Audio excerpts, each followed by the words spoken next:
కేవలం 1 నిమిషం ఈ వీడియోని స్కిప్ చేయకుండా చూడటం వల్ల మీరు ఒక మనిషి జీవితాన్ని కాపాడిన వాళ్ళవుతారు. ఈ ఫోటోలో కనపడుతున్న పెద్దాయన మే నెల 28వ తారీఖున కృష్ణా జిల్లా బంటుమిల్లి మండలంలో వాళ్ళ ఇంట్లో చెప్పకుండా వెళ్లిపోయారు. పేరు శనగవరపు సత్యనారాయణ.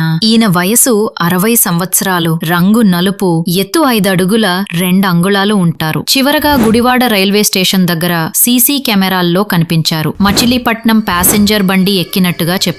వీడియోలో కనపడుతున్న విధంగా మోకాళ్ల నొప్పులతో కుంటుతో నడుస్తారు. అలాగే సరిగ్గా మాట్లాడలేరు అంటే వచ్చిరాని మాటలులాగా నత్తిగా మాట్లాడతారు. జుట్టు పూర్తి తెల్లగా ఉంటుంది. ఈ వ్యక్తి కనపడని రోజు నుంచి వారి కుటుంబ సభ్యులు చాలా ఆందోళన చెందుతున్నారు. వీడియో చూసే వారికి ఎవరికైనా సరే ఈ వ్యక్తి కనపడినట్లయితే ఈ స్క్రీన్ మీద కనపడుతున్న నెంబర్లకి తెలియజేసి ఒక మనిషి జీవితాన్ని కాపాడండి. మీరు చేయవలసిన phone number Bantumilli SI Ganesh గారు 9440796419, ల్యాండ్ నెంబర్ 08672232333. అలాగే కుటుంబ సభ్యుల ఫోన్ నెంబర్లు 7799447557, 9849109119. అలాగే ఈ వీడియోని మీకు తెలిసిన గ్రూపులకు షేర్ చేసి సహాయపడండి.